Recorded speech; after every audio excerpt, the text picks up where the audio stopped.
নমস্কার, আমি অপর্ণা। আপনারা দেখছেন ইনস্টা খবর। এই মুহূর্তের সব থেকে বড় ব্রেকিং, পুনম কুমার শাওকে এবার রেহাই দিল পাকিস্তান। পুনম কুমার শাও বিএসএফ এর 24 নম্বর ব্যাটালিয়নের জওয়ান। আর এই জওয়ান গত 23 এপ্রিল পাঞ্জাবের ফিরোজপুর রেঞ্জের কাছে অসাবধানতাবশত ঢুকে পড়ে পাকিস্তান রেঞ্জের মধ্যে। আর এই সময়ই ঘটে সেই ঘটনা। পুনম কুমার শাওকে আটক করে পাকিস্তানি জওয়ানরা।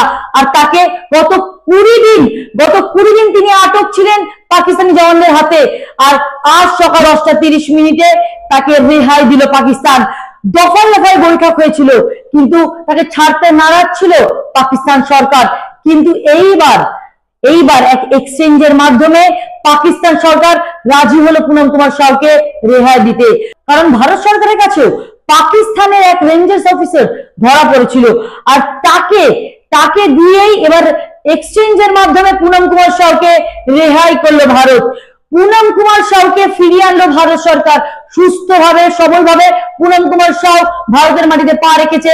আটারি ওয়াগা থেকে বিএসএফ জওয়ানরা গিয়ে তাকে নিয়ে এসছে। এবার তার ঘরে ফেরার পালা। চলুন আমরা জেনে নেব পুনম কুমার শাওয়ের সম্পর্কে। বিএসএফ জওয়ান পুনম কুমার শাওয়ের বাড়ি পশ্চিমবঙ্গের রিষড়ায়। তিনি কর্মসূত্রে পোস্টিং ছিল তার পাঞ্জাবের ফিরোজপুরে। যখন তিনি অসাবধানতাবশত ঢুকে পড়ে পাকিস্তান রেঞ্জের মধ্যে, তখনই ঘটে এই অঘটন। আর তারপরে পাকিস্তানি জওয়ানরা তাকে গ্রেপ্তার করে নিয়ে যায় এবং আটক করে রাখে 20 দিন পাকিস্তানে। আর তারপরে দফায় দফায় বৈঠক বসে, কিন্তু তারপরেও পাকিস্তানি সরকার রেহাই দেয়নি পুনম কুমার শাওকে।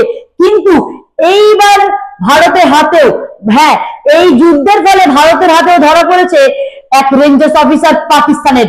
আর তার সঙ্গে এক্সচেঞ্জের মাধ্যমে এরা পুনম কুমার শাওকে উদ্ধার করলো ভারত সরকার। পুনম কুমার শাও বিএসএফ জওয়ান আবার ভারতের মাটিতে ফিরে এসেছে। তার সুস্থ জীবন এবং তার জন্য অনেক শুভকামনা আমাদের ইনস্টা খবরের পক্ষ থেকে। পুনম কুমার শাও ভারতীয় জওয়ান, তিনি দিনরাত ভারতের সুরক্ষায় নিজেকে নিয়োজিত করেছে। তাকে পুনরুদ্ধার করে এনেছে ভারত সরকার। আগামী দিনের জন্য অনেক শুভকামনা। তার ভবিষ্যৎ অনেক সুন্দর এবং সুখময় হোক। ধন্যবাদ।